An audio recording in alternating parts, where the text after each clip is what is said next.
activaradio.org, emisora de radio online para profesionales de todos los sectores.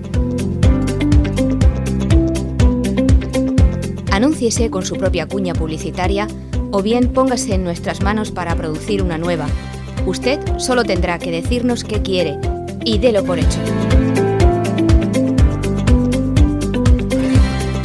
Su mensaje llegará literalmente a todo el mundo.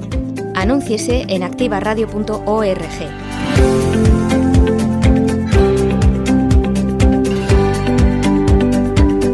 Contacte por correo electrónico en el buzón publicidad@activaradio.es o por teléfono y WhatsApp al 656 981 607. Anúnciese en activaradio.org.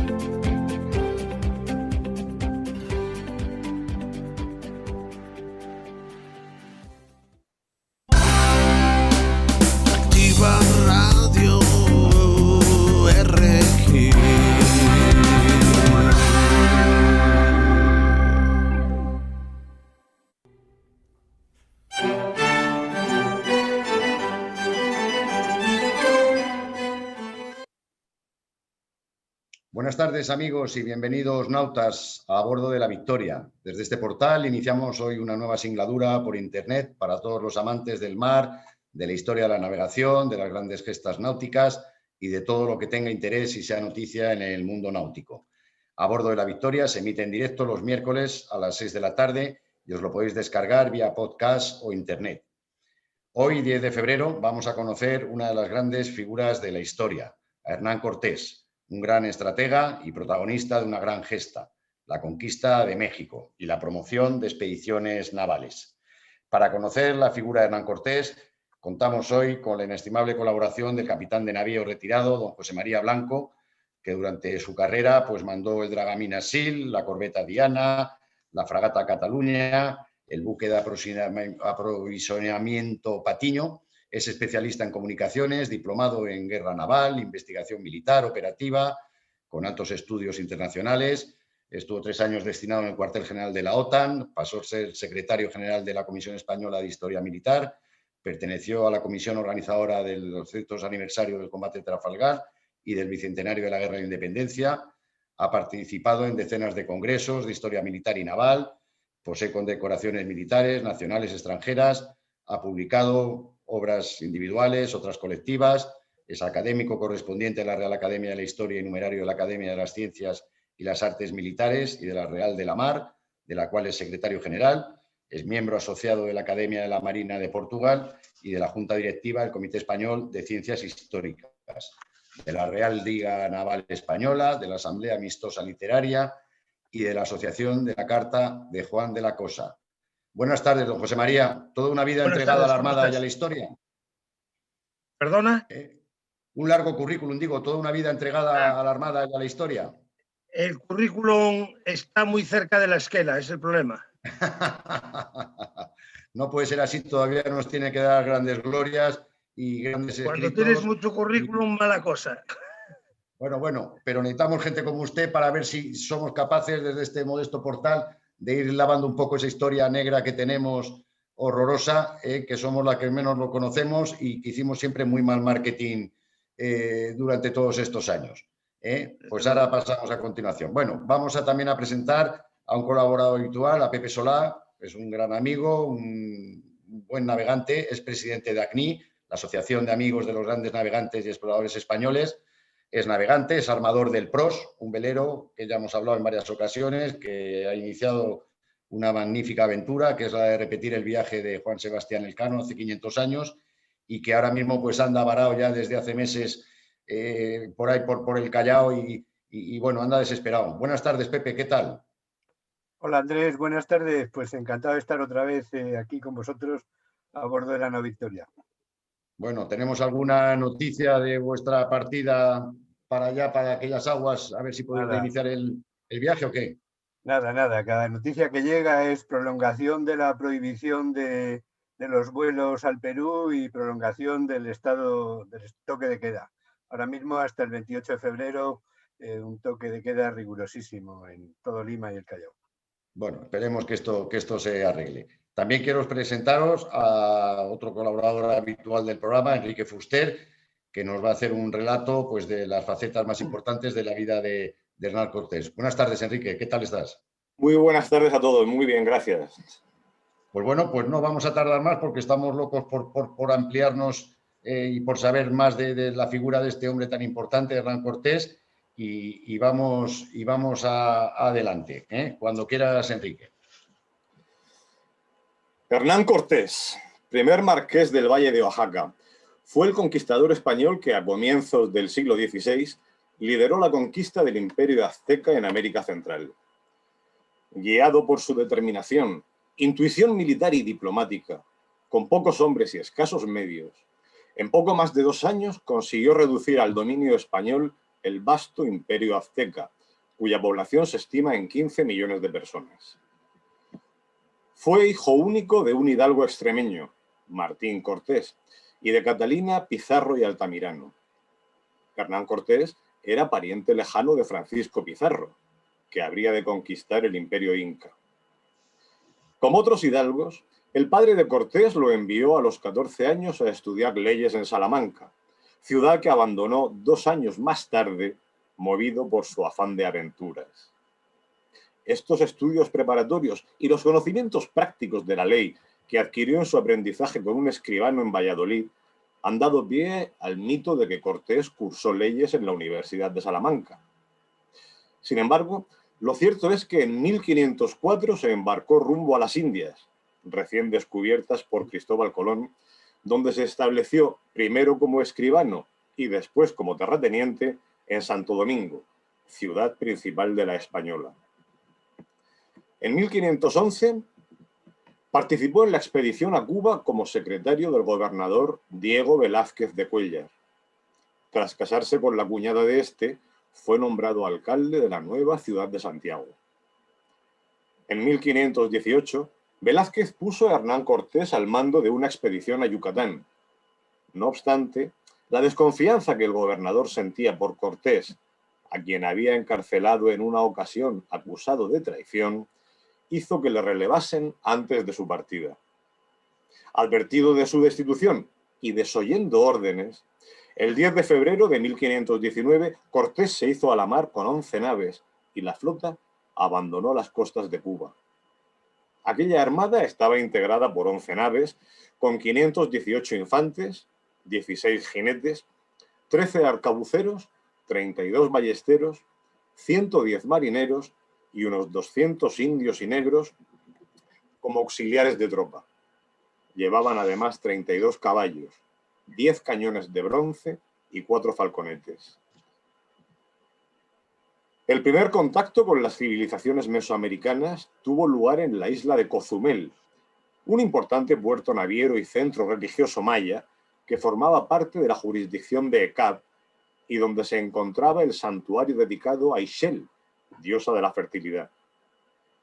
En Cozumel y Tabasco se enfrentó y venció a distintos pueblos indígenas, de quienes recibió como ofrenda a la esclava Malinche, que sería crucial en la conquista de México por su inteligencia y dominio de las lenguas indígenas. Malinche, a quienes todos llamarían Doña Marina, sería crucial en la conquista de México. Su gran inteligencia, su dominio de las lenguas maya y nahuatl, su conocimiento de la psicología y costumbres de los indios y su fidelidad hacia los españoles hicieron de la Malinche una de las más extraordinarias y controvertidas mujeres de la historia de América. La Malinche fue concubina de Hernán Cortés, con el que tendría un hijo, Martín Cortés, del mismo nombre que el hijo legítimo que Hernán Cortés tendría 14 años después con Juana de Zúñiga. Cortés, que tenía fama de mujeriego, tuvo 11 hijos de 6 mujeres, 4 de ellas nativas de Mesoamérica. A través de un joven maya que habían hecho prisionero en Isla Mujeres y al que los españoles apodaban Melchorejo, tuvo noticias de la existencia de unos hombres barbudos en poder de un cacicazgo maya cercano y envió emisarios a rescatarlos. En 1519 encontraron a Jerónimo de Aguilar, superviviente del naufragio del buque Santa María de la Barca. Aguilar, entonces, se dirigió a buscar a otro sobreviviente, Gonzalo Guerrero, que vivía en Chetumal y donde había logrado escapar de la esclavitud ganándose la confianza del cacique Nachán Can para volverse él mismo un nacom o jefe militar maya. Se había casado con la princesa maya Zacil Ha, con la que tuvo varios hijos, considerados hoy los primeros mexicanos modernos. Aguilar decidió volver con Cortés, convirtiéndose en uno de sus intérpretes de lengua maya. Sin embargo, Guerrero decidió quedarse con los mayas y entre ellos murió hacia 1536. En Tabasco, los españoles supieron de la existencia de un país hacia poniente que los amerindios denominaban México. La flota bordeó la costa mexicana en dirección noroeste y un día se presentaron varias canoas mexicas que venían de parte de Moctezuma, el Tlatoani, o emperador del Imperio Mexica, con capital en Tenochtitlán. Cortés les mostró sus armas de fuego y sus caballos con intención de amedrentarlos, aunque también trató de ser amable con ellos, hablándoles de paz. Los embajadores traían pintores y dibujaron todo lo que vieron con objeto de que el emperador fuese informado fielmente y viese cómo eran estos teules, término que hacía referencia a entidades del inframundo. Moctezuma envió más presentes de joyas y objetos preciosos, pero Cortés insistía en visitar al emperador, que volvió a denegar el permiso. Cortés notó entonces que el Imperio Mexica tenía enemigos y que esto facilitaba sus planes. Comenzó a elaborar una estrategia con el fin de aprovechar las rencillas y odios que gran número de provincias tenían hacia el dominio mexica, lo que sin duda facilitaría la conquista de tan vasto imperio. Pero para ello tenía que imponer también su voluntad y su mando sobre la facción del gobernador Diego de Velázquez, que sostenía que Cortés no tenía autorización para poblar, sino solo para rescatar y descubrir, y que deberían volver a Cuba una vez terminada la expedición. La mayoría de los capitanes y la tropa, sin embargo, apoyaron a Cortés, ya que intuían las grandes riquezas que podía haber en Tenochtitlán. La primera nación mesoamericana con la que Cortés estableció una alianza militar fue la cultura totonaca, con capital en Zempoala, una avanzada ciudad de unos 20.000 habitantes. A mediados de 1519, 30 pueblos totonacos se reunieron con Cortés en Zempoala para sellar la alianza y marchar juntos a la conquista de Tenochtitlán. Los totonacas aportaron 1.300 guerreros a la empresa de Cortés, quien, por su parte, aportaría unos 400 españoles, armas de fuego y 15 caballos. Ante el nombramiento de Diego Velázquez como adelantado del Yucatán, Cortés envió a la corte los mejores tesoros obtenidos en sus conquistas para lograr el favor del emperador. Tomó entonces la decisión de inutilizar sus naves para evitar la fuga de sus hombres, que podrían cuestionar su apoyo y rebelarse frente a la legalidad del gobernador de Cuba. En agosto de 1519, Cortés se dirigió hacia el interior y llegó al mando de su ejército totonaca español al territorio de la República Tlaxcala, que tenía una organización política muy distinta y mantenía continuas pugnas con Tenochtitlán. Tras distintos enfrentamientos con los tlaxcaltecas, desfavorables para los indígenas, su senado detuvo la guerra y ofreció la paz a Cortés. Este acuerdo estableció una alianza con los férreos opositores al régimen mexica, que sería clave para la conquista del imperio. El 8 de noviembre de 1519, el emperador de los aztecas, Moctezuma, se reunió con Cortés con presencia de doña Marina en calidad de intérprete. Moctezuma consideró a los españoles seres divinos enviados por Quetzalcóatl, por lo que resultó ser un espléndido anfitrión, obsequiándoles, entre otros presentes, con el tocado del dios Quetzalcóatl, más conocido como penacho de Moctezuma, que fue enviado junto con otros tesoros a la corte imperial. En esos días se recibió la noticia de la llegada de 18 navíos al puerto de Veracruz, creyéndose en un principio que eran refuerzos del emperador, pero enseguida se supo que eran tropas mandadas por Diego de Velázquez para castigar a los rebeldes. Al mando de estas tropas estaba Pánfilo de Narváez.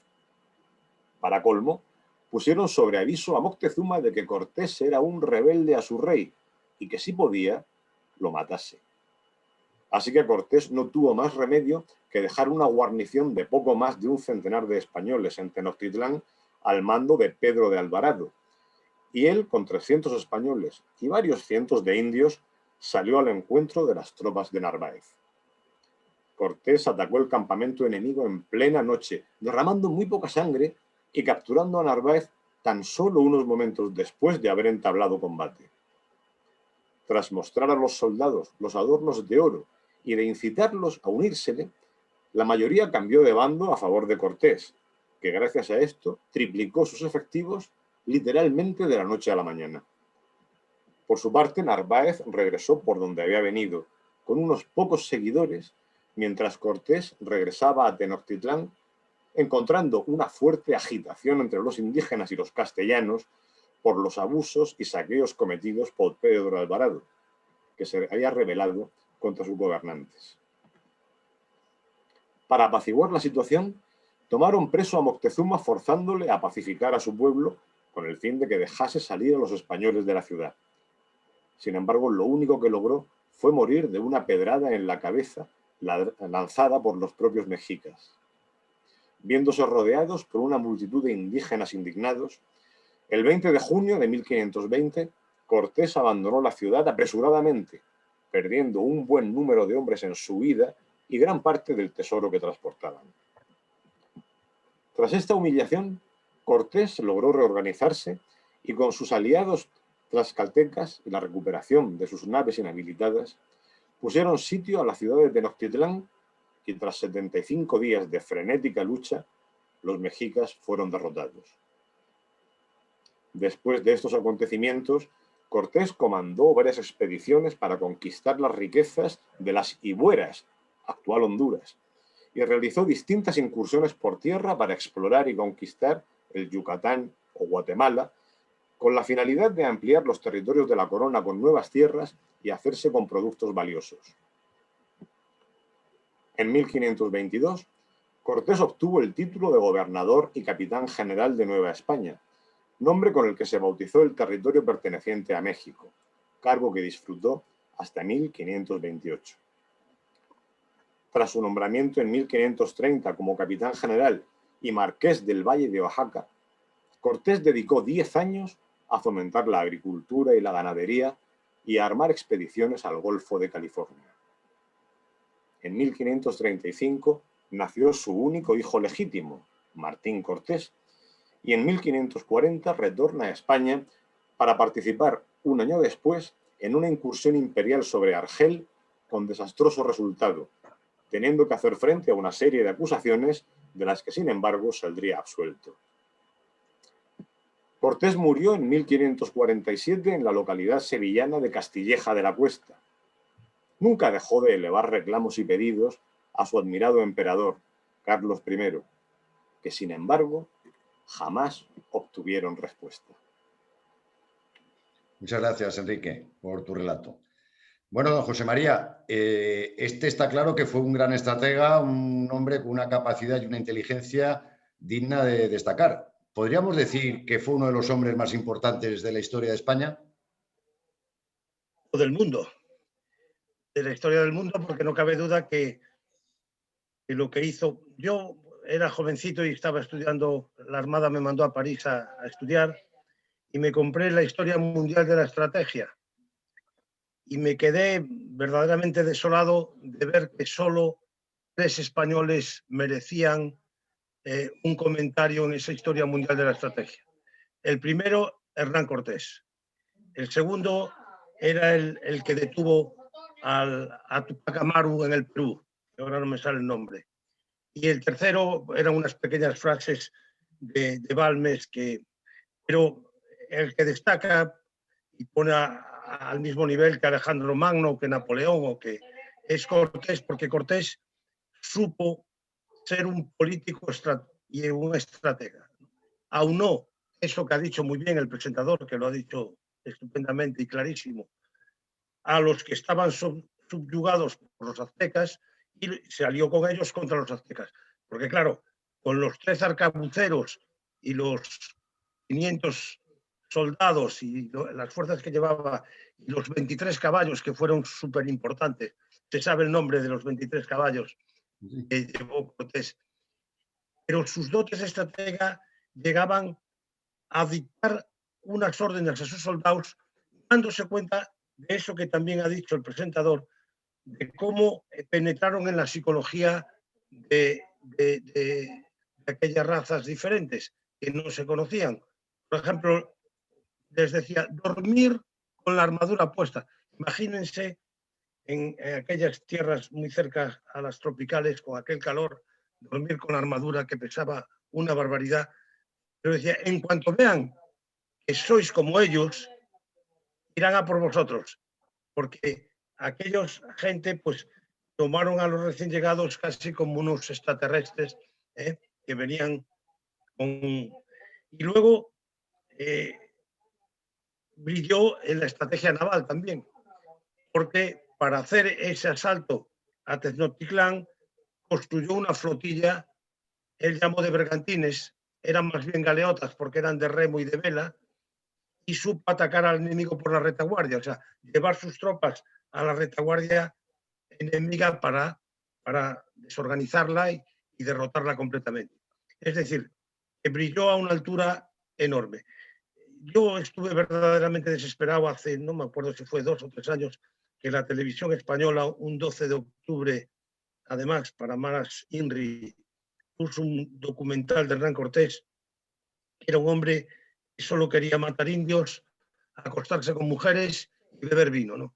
Esto es una injusticia histórica, porque un hombre que conquista un imperio de esa categoría, pues merece por lo menos un respeto total, ¿no?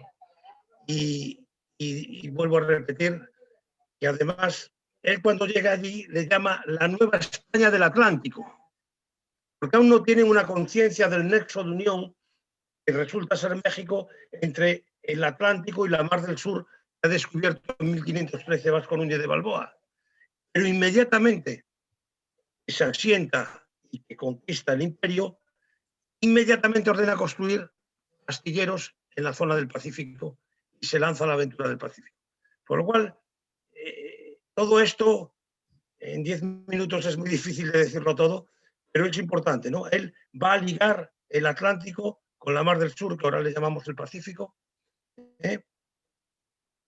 y va a lanzarse primeramente por orden del emperador, porque nada más ni nada menos que la primera expedición en el Pacífico es para ir a buscar a los supervivientes del viaje de Magallanes, del viaje de Loaiza, y curiosamente encuentran a 3, que es inexplicable, y después ya son para conquistar California y el mar de Cortés y todo lo que hace. Me callo porque si no me como todo el programa. Nada, no, si para eso está usted aquí para que nos amplíe y nos ponga al día. Porque nosotros, me parece interesantísima pues su faceta de conquistador, de estratega, de un hombre de Estado, pero bueno, nos interesa mucho pues esa parte menos conocida, que yo personalmente, ahora que he puesto a leerlo un poco más, pues desconocía, que es la de armador de expediciones marítimas muy importantes, ¿no? Y sobre todo un término que he leído en sus escritos, José María, que me ha gustado mucho, que es este de capitán de mar y tierra. De mar y guerra. De mar y guerra. Porque bueno... Es un título que se conserva en Portugal. Un capitán de navío en Portugal se llama capitán de mar y guerra.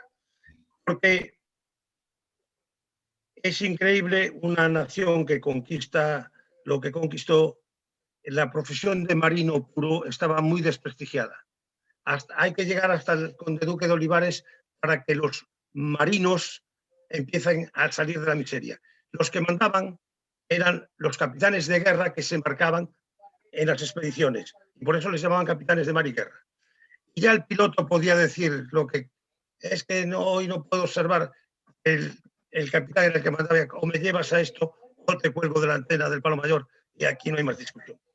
Por lo tanto, Cortés fue un verdadero capitán de mar y guerra, pero tuvo mucho más éxito en la guerra que en la mar, porque de sus 5 expediciones, la primera, la salida de Cuba, que vuelvo a repetir las magníficas palabras del presentador, pero hay que ver cómo se escapó de Cuba, porque lo de Cuba tuvo que hacer toda una estrategia, mandar a la gente por tierra a La Habana para engañar al gobernador que lo venía a perseguir. En fin, fue toda una aventura ya la salida de Cuba. Luego llevaba de piloto al mejor piloto que ha tenido España, casi es Alaminos, fue el que descubrió el canal nuevo de Bahamas. Es lo que induce a España a cambiar la capitalidad de Cuba de Santiago a La Habana, porque La Habana está en el sitio esencial para la salida de vuelta para España, ¿no? En tiempos donde el motor era el viento, ¿no? O sea, que La Habana está donde tiene que estar, porque sales de La Habana, por eso las flotas llegaban a Cartagena de Indias, Barlovento, las islas de donde viene el viento, entraban en Cartagena, daban toda la vuelta por Panamá, Honduras y Veracruz, y recalaban todos en La Habana para volver a España. Y eso lo hace gracias a los descubrimientos de Alaminos. Pues Cortés también sabe elegir a su gente, porque se lleva a Alaminos de piloto de su expedición. Y luego lo manda a España inmediatamente con cartas para el emperador, que son las que publica precisamente la Historia Mundial de la Estrategia. Las cartas diciéndole: estoy en la nueva España del Atlántico y me voy a lanzar a conquistar y voy a hacer esto. Luego está también, ya no hablo más porque os voy a dejar aburridos, la famosa quema de las naves. Eso le quería preguntar, esto de lo de que dio al través y dejó allí la flota. Claro, y dar al través era, en Cartagena hay una ensenada entrando a babor que se llama el Espalmador, donde están los túneles de submarinos. Espalmar era dar la banda sobre una playa para limpiar la otra banda. Luego le dabas al barco la vuelta. Pero dar la banda era hacer eso mismo del Espalmador, pero para desguazarlo. Y bueno estaba Cortés como para quemar las naves. Lo que hizo fue aprovechar, lo primero de todo, los 110 marineros de las tripulaciones, que era una compañía suele tener 100 hombres, pues una compañía más que añadió y que le vino muy bien.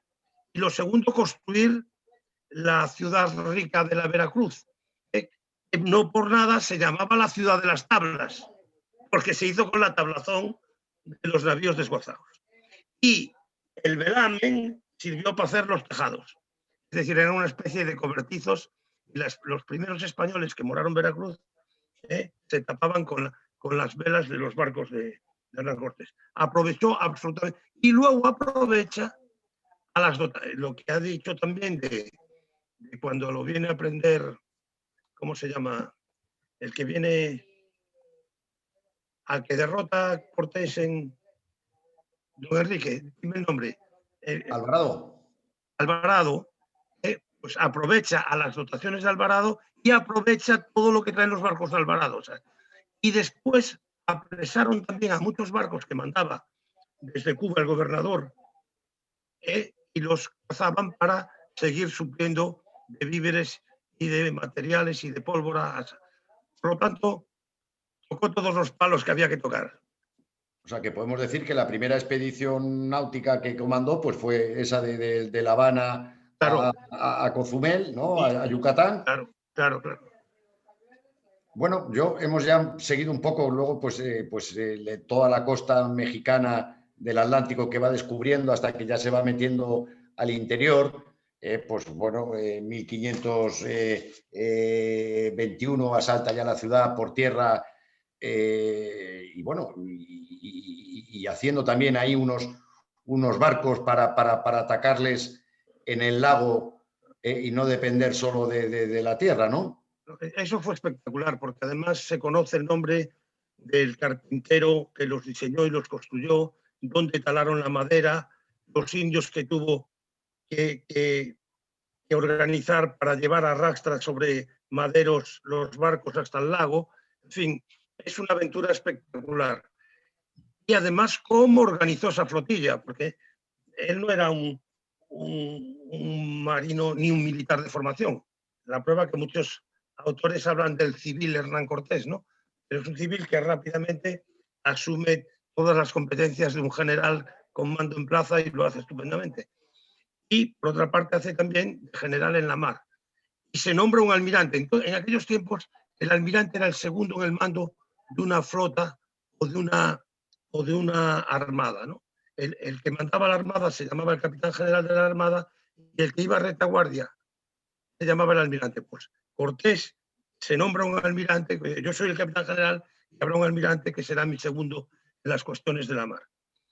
Y esos galeoncillos o bergantines, o como yo creo que el nombre, él otras veces le llama fustas, pues fueron vitales para destruir la fuerza organizada del enemigo, que es lo que manda la estrategia, ¿no?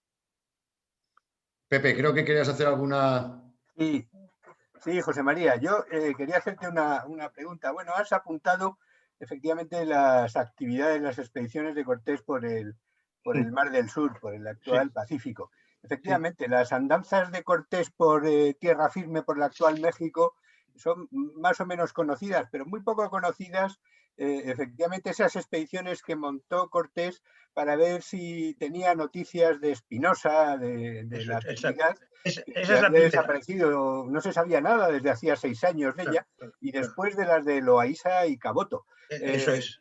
Cuéntanos un poquito más de esto, porque realmente es muy interesante y es una parte bastante desconocida de la actividad de Cortés. Cortés organiza 5 expediciones, las 2 últimas a su costa y para su ruina, para ruina de su mujer, que tuvo que vender todas sus joyas para costearlas.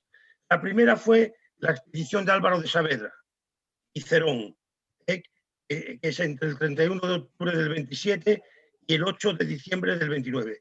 Es consecuencia de una carta que le escribe el emperador diciendo: oye, mira, he mandado una expedición con Magallanes, no sé nada de qué pasa con Espinosa. Espinosa, 4 años más tarde, Elcano va a llegar vivo a Lisboa después de unos sufrimientos que no son para cantar. He mandado otra expedición desde La Coruña en la que se muere Juan Sebastián Elcano, iba de segundo de Loaiza, y hay que buscar a esos hombres por los millones de islas que tiene el Pacífico, ¿no? Entonces sale una expedición con 2 carabelas y es curiosísimo, encuentran a unos marineros que ya, digamos, estaban integrados entre los nativos y ya iban como los nativos, pero de repente se encuentran con que hablan español y recuperan hasta 3 marineros de esas expediciones. Y esa es la primera, es la de Álvaro de Saavedra. La hizo nada más que con 2 pequeñas carabelas construidas ya en la orilla del Pacífico de México, la Florida y la Santiago, y un pequeño bergantín que se llamaba el Espíritu Santo. Y partieron de un puertecito que se llama Cihuatanejo. Bueno, la segunda expedición es la de Diego Hurtado de Mendoza, en 1532, para descubrir, conquistar y poblar cualquier isla que haya en el Mar del Sur de la Nueva España. Y esta expedición pues, fue un pequeño fracaso. No encontraron nada de utilidad y fue un fracaso de expedición. Luego viene una que es importantísima, que es la de Grijalva, porque Grijalva hace la navegación más larga a vela que haya hecho nadie. Estuvo 3 meses en la mar sin tocar tierra, perdido por la Mar del Sur y sin encontrar nada. Y se murió prácticamente el 90% de sus dotaciones.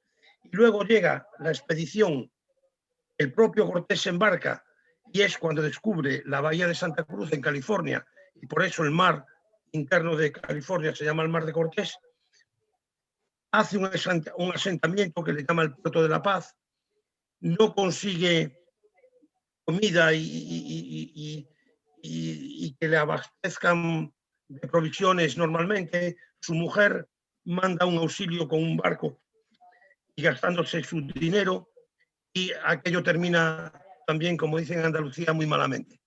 Y por último, se monta la última expedición, es otro Grijalva, Hernando de Grijalva, que intentan ir hasta lo que fue, luego conocimos en el siglo XVIII, Nootka, ¿no? En los 60 grados de latitud norte, pero se quedaron muy abajo, y llegaron un poco más arriba de lo que hoy conocemos como San Francisco. Pero fue el inicio de eso que hoy también conocemos como el Camino Español, que está todo jalonado por ciudades españolas, San Antonio, San Francisco, todas las de las películas de Hollywood. Y bueno, hasta que luego Fray Junípero Serra en el 18 con sus franciscanos va avanzando por tierra, hasta ese siglo XVIII todo lo que se supo y todo lo que se hizo fue debido a la expedición de Hernán Cortés. Oye, ¿es esta que hablas, la de Grijalva, que creo que es el año 1536, la que mandó en auxilio de Pizarro, que estaba en Perú? Exactamente. Es la que descubre el archipiélago de alcanzó la Bahía de las Banderas y las Tres Marías. Pero uno de los barcos se perdió también, y los que llegaron a tierra fueron aniquilados por los naturales. Solamente 2 hombres pudieron escaparse e informar del desastre de esta expedición de Grijalva. Por eso digo que en la mar no tuvo mucha suerte las expediciones de Cortés. Ya, pero este es los que llegaron a Nueva Guinea. En principio. No. A Nueva Guinea fue el primero. A Nueva Guinea fue la expedición de Álvaro de Saavedra Cerón. Álvaro de Saavedra, efectivamente. Y por último, la última que... Es inexplicable, ¿eh? Imaginaros, a ver, con Pepe Sola me dará la razón. Imaginaros que sin cartografía, con un conocimiento de tradición más o menos oral, y se lanzan a un mar completamente desconocido, por una derrota nunca hecha por nadie, y llegan a donde querían llegar. Es verdaderamente increíble. Y encuentran tripulantes. Y encuentran 3 tripulantes en diversas islas, no todos en la misma isla. Sí, pero la casualidad es increíble, o sea, esta expedición es la de 1530, no, perdona, es que tengo la de Fernando tengo las partidas al revés. La de Saavedra. Saavedra era 1526 o 1527 al 29, o sea, Sebastián Elcano ha llegado el 23, la de Loaiza es el 25, y el 27 ya montan esta de Socorro. Sí. Es decir, que esos náufragos llevaban por lo menos 2 años esperando un socorro, ¿no? Pues llegan, ¿no? Sí. Es verdadera. Y hay que ver el tamaño de los barcos, ninguno alcanzaba las 100 toneladas. Iros a cualquier muelle pesquero hoy en día y preguntar por un pesquerito de 70 toneladas, veréis lo que es. Eso, el motor hoy en día pesa mucho. Yo alucino con 2 cosas. Una es que, bueno, ya la he visto varias veces, pero hace un mes escaso estuvo la Victoria aquí en Cartagena. Sí. Y claro, ya había ido, pero me fui a verla otra vez. Y claro, cuando veo esas medidas, esos espacios con caballos, sin letrinas, 50, 60 tíos, ovejas, digo, madre mía. Y luego cuando vamos sabiendo y los que navegamos un poquito modestamente, ya hemos pasado miedos hasta en sitios como el Mar Menor, navegando, con eso de que la ola es corta, pero la gente lo que no sabe es que cuando es muy corta, te da también una paliza. También, la mar es la mar en todas partes. Es en todas partes, ¿no? Yo siempre lo comparo, yo de Guardia Marina en el Juan Sebastián Elcano, el año 66, fuimos, por ejemplo, a Costa Rica, ¿no? Y atravesamos el trópico. Y llevábamos pastillas de sal por si nos deshidratábamos. Llevábamos pomadas para la micosis por si... Llevábamos aspirinas, llevábamos rayos X y un quirófano completo y 2 médicos, uno internista y otro cirujano. ¿Qué sería de esta gente? No llevaban nada de nada.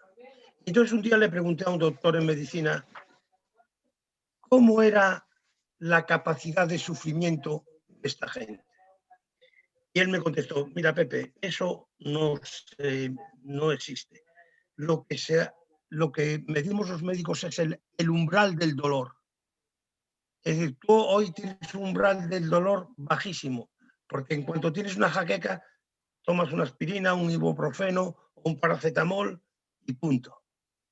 Entonces, aguantaban una amputación de un brazo con una sierra en vivo, sin anestesia. Claro, hoy tú ves la sierra y ya te desmayas. No se puede comparar, ¿comprendes? Es imposible. A Blas de Lezo le amputaron una pierna cerrándosela y aguantó. Eso hoy es imposible porque ya el hombre ha variado y ya tiene un umbral de dolor que dice, oye, anestéseme, póngame esto y deme esto otro, ¿no? Estos hombres debían ser... Dime. Pero hombre, no, digo que a mí hay una cosa que siempre me sigue sorprendiendo y es, dice, el frío que se puede pasar en un barco. Aquí en el Mar Menor, en el mes de agosto, que sabe todo el mundo que hace 45 grados, pues bueno, durante el día vas en manga corta, pero como ya quieras pasar la nochecita, que ya hay humedad, pues ya hay que ponerse una rebequita en el mes de agosto en el Mar Menor. Claro, yo cuando digo, bueno, ¿y estos dónde dormían? Encima de la cubierta. ¿Con qué? Con harapos, malnutridos, con escorbutos. Digo, bueno, claro, porque la verdad el COI, que lo copiamos de los indios, la hamaca, el hammock, que dicen los ingleses, no entra hasta el siglo XVIII. Hasta el siglo XVIII llevaban una estera, una manta, la tiraban en cubierta, había más o menos 1,5 metros cuadrados por hombre, y ahí, y eso sí, cada hombre de la dotación tenía derecho a un cofre. El cofre variaba según el empleo de el capitán tenía más derecho el piloto y el piloto más que el maestre, ¿no? Pero bueno, todos tenían derecho a un cofre para sus pertenencias. Y era todo. Y ahí estaba el cuarto de baño, la ducha, todo. No había más, ¿no? Y claro, es verdad también que la esperanza de vida era muy corta, ¿no? Por ejemplo, Cortés vivió 62 años, que fue un viejo. Hoy en día, pues, 62 es un jovencito casi. Lo digo por mí, vamos. Friso los 75. Oye, y la última expedición que hace después de esta última es la expedición de Francisco de Ulloa, que bueno, he visto en tu escrito, está en el 39, entre el 1539 y el 40. Esa va a consolidar la costa oeste de California, pero tampoco tienen suerte, pescan unos temporales, no les sale nada bien y pierde todo el dinero, porque esa la financió Cortés de su bolsillo, porque ya era gobernador y ya tenía una patente real para poder descubrir. Te dejaban descubrir, pero a tu costa. Los reyes en eso fueron bastante inteligentes. Tú quieres descubrir, descubre. Y si hay ganancias, el quinto real no se discute. El 20% es mío. Ahí estaba clara la concepción económica, era muy clara. Tú inviertes, juegas tu dinero, si ganas el 20% es para mí y si pierdes te quedas sin nada. Lo que pasa es que, como habías comentado tú antes, entiendo que ahí en esta última expansión por la península californiana, sí, pues fue la primera piedra de ese camino real, ¿no? Claro. Hicieron luego España llegó, pero... España llegó al límite de su expansión porque éramos 11 millones de personas en la península. Hay unos datos que son... El descubrir América tuvo muchas ventajas y muchos inconvenientes. Porque cuando descubrimos América, España, Francia e Inglaterra eran 3 naciones con unas poblaciones más o menos similares. Cuando es la emancipación de los años 20, ¿no? De 1820 al 26, pues España tiene 12 millones, Inglaterra 50 y Francia 60. Es decir, nosotros ese drenaje de familias enteras hacia América y ese maná que venía con la plata, pues nos hizo una nación diferente. Porque hay que estar súper orgullosos de lo que hicimos allí. El que suba a Cuzco y vea la catedral de Cuzco debe pensar, los españoles fuimos algo increíble, ¿no? Porque ser capaces de construir una catedral en esa altura, con esa talla de piedra y que no se caiga y que haya terremotos todos los días y ahí siguen de pie, pues es impresionante. Yo conozco bastante de di la vuelta entera a América del Sur en el José Sebastián Elcano, luego de oficial, y te quedas... Los ladrillos de la Catedral de Santo Domingo iban como lastre de los navíos que iban para América. La piedra iba tallada para hacer ya casas, iglesias, catedrales, iba como lastre y volvía cargados de otras cosas. Es decir, hicimos unas cosas espectaculares, unas ciudades, y arrancamos, pues eso, que los aztecas hacían sacrificios humanos, pero de miles de personas. Cuando ven aquellas especie de casas que estaban llenas de sangre, calaveras, y se quedan los españoles impresionados. Es que parece que ahora los aztecas eran unos santos y Cortés un canalla, ¿no? Cuando la evolución fue espectacular, contra unas creencias que eran verdaderamente, estaban pasadas por la humanidad ya, ¿no? Y lo mismo pasó en el Perú. Después ser capaces de llegar a la otra orilla, hacer los astilleros, hacer barcos, irse hasta el Perú. El primer tornaviaje es un barco de Grijalva que vuelve desde Perú, porque ahora, a mí también me da mucha rabia que existe la corriente de Humboldt. Oiga, eso lo sabían los españoles desde el 16, porque sabían que desde Panamá al Callao de Lima tardaban X, pero del Callao de Lima para Panamá no tardaban X. ¿Por qué? Porque la corriente les favorecía. Por lo tanto, no le dimos nombre porque nosotros somos así. Llegó un alemán, dale, la corriente de Humboldt. Oiga, no, esta corriente llevamos manejándola los españoles 3 siglos. Pero bueno, la historia es así. El que escribe es el que gana. Es como lo de Magallanes. ¿Quién escribió? Gafeta, pues es el que se lleva el gato al agua. España, los reyes de España tuvieron una política, yo no sé cómo calificarla, buena y mala. Todo era secreto. Yo he descubierto una finca maravillosa, esa finca es mía y aquí no se va a enterar nadie.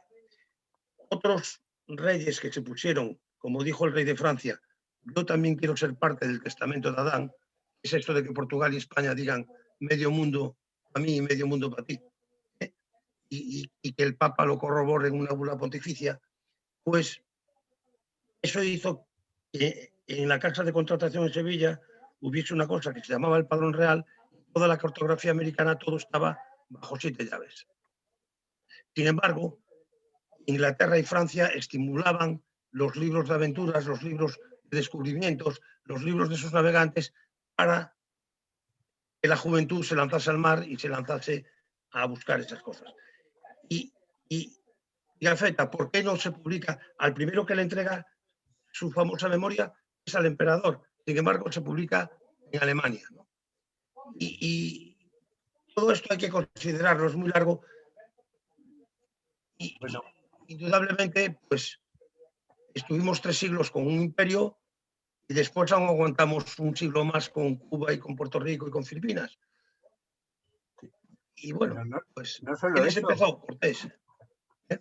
No solo eso, José María, como bien decía el almirante Guillén, Europa aprendió a navegar con libros españoles. Exactamente. Que todo lo que aprendieron fue de traducciones de libros que editaba la casa de contratación. Exacto. En el museo que él montó, que fue el que montó el actual Museo Naval, porque antes estaba en la casa de Godoy, en lo que ahora se llama Edificio de Estudios Constitucionales, al lado del Senado, en la Plaza de la Marina Española. Sí. Pero cuando monta Guillén, a partir del año 27, el museo, había unas vitrinas de madera preciosas, así neogóticas, que estaban esos libros, y ponía, de este libro, 7 ediciones en inglés, 3 en francés, 1 en alemán, tal. Y lo tenía muy bien, porque fuimos los que enseñamos al mundo a navegar. De verdad. Bueno, pero igual quizás eso entra en el carácter, ese secretismo que dices un poco que teníamos aquí, quizás entra en el propio carácter español, pues yo no sé si de envidia, de recelos, de no pasar la información, que llegase todo antes, es una cosa... No, hablaba el otro día con un compañero que es el actual duque de Veragua, Cristóbal Colón, y estábamos discutiendo sobre esto. Me decía, bueno, posiblemente fue también muy inspirada en la política portuguesa. A los portugueses, su conquista de la orilla oeste de África la llevaban también en mucho secreto. Su obsesión por llegar a la India y por el Cabo de Hornos perdón, por el Cabo de Buena Esperanza y llegar a la India y traerse las riquezas de la India, las especias famosas, lo llevaban un secreto de muerte porque les iba la vida en ello, porque convirtieron a Lisboa en la meca de las especias cuando antes lo era Venecia, ¿no? Entonces, quizá era un momento en el que era conveniente ese secretismo, pero a nosotros quizá nos duró un poco de más, ¿no?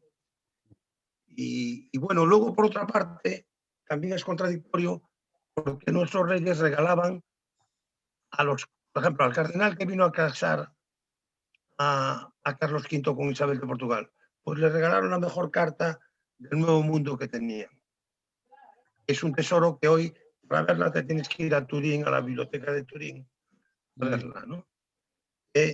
La carta de Juan de la Cosa estaba en el Museo Vaticano, hasta que Napoleón robó todos los museos vaticanos, se los llevó a París, y cuando ya ha caído Napoleón, se devuelve los museos a Roma, alguien se le hicieron los dedos huéspedes y se quedó con la carta de Juan de la Cosa, y por fin España, después de una odisea, la pudo comprar de nuevo. Y la carta de Juan de la Cosa es la primera carta de navegación del mundo, el primer mapa mundi que está construido por el sistema de Portulano, es decir, de rumbos directos, en el cual aparece América. Cuba y Puerto Rico están muy bien representados, y ya está la tierra firme, descubierta por Colón en el cuarto viaje. Por tanto, es grandioso todo lo que hizo España y todo lo que hicieron los españoles y los que vinieron. Como España era una potencia, no se va la gente ahora a servir a los norteamericanos porque ganan más dinero. Pues era igual. Aquí venían a ofrecerse al rey de España porque era el país rico y que tenía posibilidades de hacerse fortuna sirviendo al rey de España, ¿no? Así vino Caboto, así vino Américo Vespucci y todos los que le siguieron, ¿no? A mí me da mucha envidia sana Portugal, porque bueno, pues siendo un reino pues bastante más pequeñito, la verdad tuvo también una importancia en estos siglos que hablamos importantísimos. Ahora está mi hijo que me dice que para el año que viene se va a ir de Erasmus a un pueblecito de abajo de Portugal, se llama Beja, creo, que tiene una universidad de su ciudad. Y me dice, es la segunda capital del Alentejo. Bueno, me dice, joder, papá, es que me voy a Portugal, que no sé qué tal. Digo, bueno, vamos a ver, si es que estoy loco porque te vayas a Portugal para que te cojas los fines de semana el coche y vayas a ver pues lo grandioso que es Portugal, con lo pequeñito, lo importante que han sido.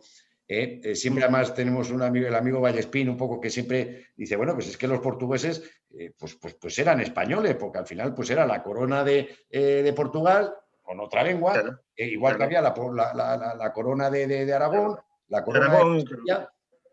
Y es verdad que cuando uno va conociendo Portugal dice, joder, es que la verdad es que envidia también, qué gran país, qué marinos tenían.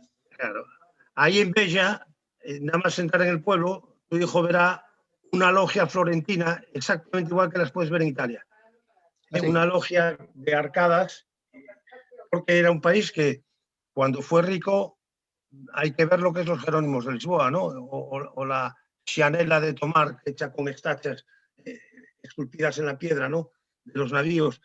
Portugal, lo que pasa es que a partir de 1570 hubo una caída, como se dice ahora, se pinchó el globo inmobiliario, ¿no?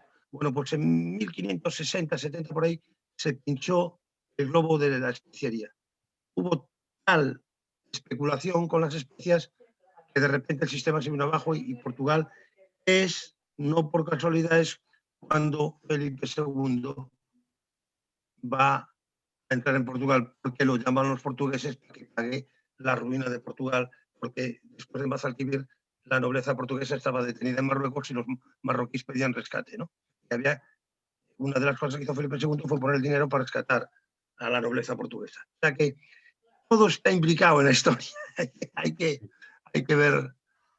Y cuando yo estuve un año entero en Lisboa en un curso de Estado Mayor portugués y estuve 4 meses embarcado en una fragata portuguesa en la OTAN y me dio por estudiar la batalla de Alcántara, la gran batalla del duque de Alba en las puertas de Lisboa. No hubo tal batalla. le abrieron todas las puertas de Lisboa. Fue un paseo militar. Se desembarcó en Cascais y fueron hasta Lisboa, entraron, y el piordocrato salió corriendo y se fue en un barquito por el Tajo y después se escapó a Francia. Pero de repente llega un historiador grandilocuente, le quiere dar fama y monta una batalla que nunca existió, ¿comprendes? Es difícil todo esto. Pues luego tuvimos rencillas ya un poco ya metidos los ingleses y los franceses, y parece que fue un reino, un país con el que estábamos pues bueno, pues en guerra, sin que habíamos sido en algunas épocas casi como hermanos, ¿no? Sí, pero ellos nacieron independientes. Es que Portugal significa Porto y Cale.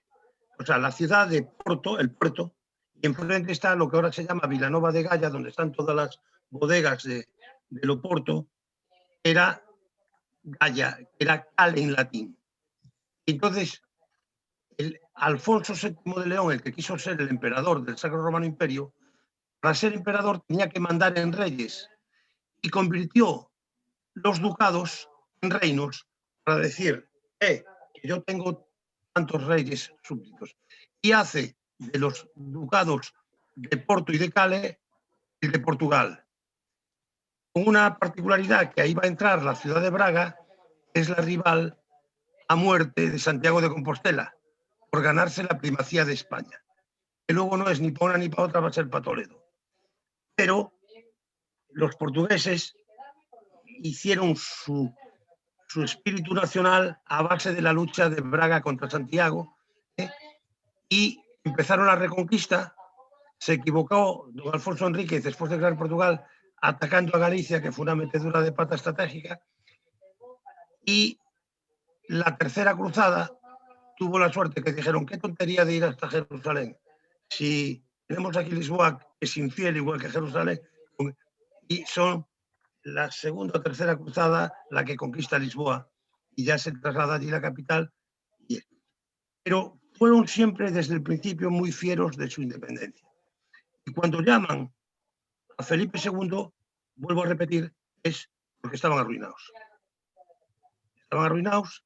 Aparte había otra condición más, porque en 1571 es la batalla de Lepanto, el turco no puede seguir sus correrías en el Mediterráneo y se lanza al comercio de los portugueses entre la India y el Cabo de Buena Esperanza.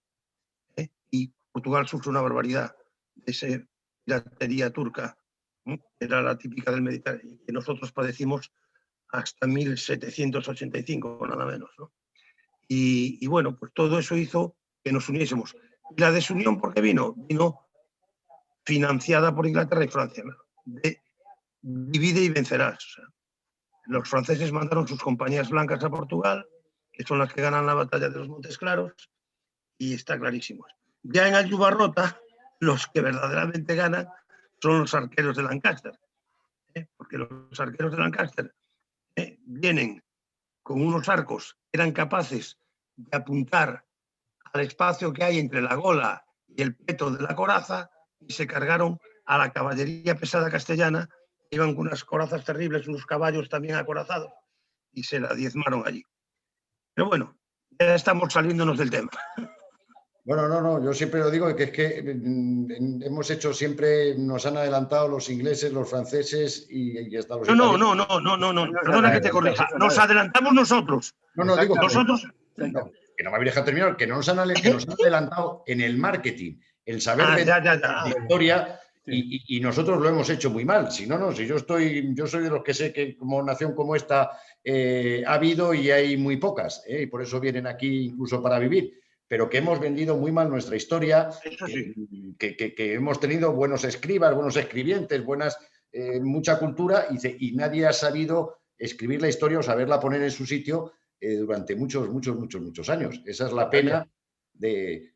Mira, en plena Guerra de los 100 años, en pleno medioevo, me parece que no se me ve ya porque se ha puesto el sol. Sí. Ahora. Ahora. En pleno medioevo, en la Guerra de los 100 años, Castilla está enfrentada a Aragón y está enfrentada a Inglaterra. Y hay una batalla muy importante, que es la batalla de La Rochelle, donde en 2 horas los castellanos mataron a 5.000 ingleses. Y se trajeron al hermano del rey de Inglaterra a Burgos y a todos los nobles que cogieron prisioneros ahí al lado de La Rochelle, en la isla en Francia, y los pasearon cargados de cadenas por Burgos.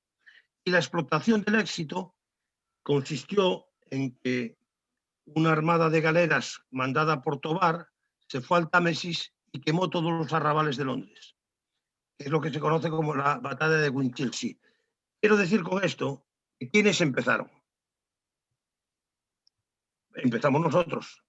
Nosotros teníamos desde siempre 4 exportaciones básicas que España tenía que mantener. Eran la lana, el aceite de oliva, el hierro, el vino. Todo eso salía de los puertos del norte hacia Inglaterra, Flandes, Francia, incluso llegaba a conectar con los hanseáticos y llegaba hasta el Báltico. Y defender ese comercio era vital para Castilla. Y los armadores, sin ser una marina real, se constituyeron en una asociación y hacían la guerra por su cuenta. Así van a hacer después, con la toma de Sevilla, la Marina de Castilla. Pero ya estaban organizados, porque en ese momento no puedes hablar de marina de guerra y marina mercante, todo es una cosa. Porque a la mar hay que ir defendiendo las riquezas que llevas a bordo del barco. Con lo cual, así se empieza. En el medioevo, conquistando la libertad del comercio en el Mar del Norte, en todo el Golfo de Vizcaya. Y bueno, los ingleses dijeron, bueno, vamos a aprender, porque nosotros somos una isla, tenemos que salir al mar, todo nos llega por la mar, todo lo exportamos por la mar, pues vamos a empezar y hasta que llega la mal llamada Invencible, pues es un tira y afloja, y en la Invencible no ganaron, absolutamente no ganaron. Pero ahí entró lo que antes tú comentabas, el dominio de la palabra, del marketing y de la escritura, ¿no? Joder, qué interesante todo esto que nos cuentas, José María. Qué pena que siempre nos pasa que en esta hora, cuando encontramos un erudito como tú y nos puede ampliar, se nos va la hora volando. Quiero agradecerte enormemente el que hayas estado con nosotros hoy. Espero que... Yo venía a escuchar a Pepe Sola que me contase de la Mar del Sur. Yo en cuanto la complete te la cuento, José María. Yo estoy loco porque se embarque, porque además siempre, claro, al principio en su primer viaje pues estábamos con los conquistadores y nos iba muy bien porque nos ampliaba el estrecho de Magallanes. Cuando hablamos de Magallanes, pues la acababa de pasar, nos podían ampliar mucho pues con un barco moderno lo que era pasarlo, que también las pasó canutas, y ahora que lo tengo varado, pues esta parte del viaje por el Pacífico estoy loco que la reanude para que podamos ampliar y él nos amplíe ahora con los conceptos modernos. En una de las etapas fue un íntimo amigo mío, capitán de fragata retirado y novelista, que es Paco Ruiz Aldereguía. Sí, hombre. Sí. Magnífico. Vino encantado. Escritor, sí. Magnífico relator. Sí, por supuesto. Sí. Qué bueno. Oye, Fuster, ¿tú eres mallorquín? ¿Eres mallorquín tú? No te digo. No, soy murciano. Vale. Murciano de nacimiento, aunque vivo en Madrid casi toda la vida. Ya. No, es que yo conozco es un apellido muy levantino, muy valenciano, muy catalán, muy mallorquín. Muy de Palma también, sí. Y ahora los que tienes arriba somos madrileños afincados en Murcia, para que veas tú cómo nos movemos. Suele pasar el trasiego. Bueno, amigos, pues muchísimas gracias por estar hoy con nosotros, a don José María por ampliarnos, a Pepe Solá, que es un placer también escucharle y que es un hombre un enamorado también de la historia de España, a don Enrique Fuster, que con esa voz pues nos encandila con estos relatos, a nuestro productor, a Miguel Ángel Martín, que nos ha dado este espacio para poder hablar y ampliar de la historia de España y de nuestros navegantes. Y bueno, pues agradecer a nuestros oyentes que nos hayan dedicado también estos minutos para conocer todos estos temas que nos encantan. Y a mí solo me queda despedirme desde este portal a bordo de la Victoria y os espero el próximo miércoles a las 6 de la tarde en activaradio.org. Buenas tardes a todos y buena proa. Muchas gracias, amigos. Buenas tardes y gracias. Activa Radio RG.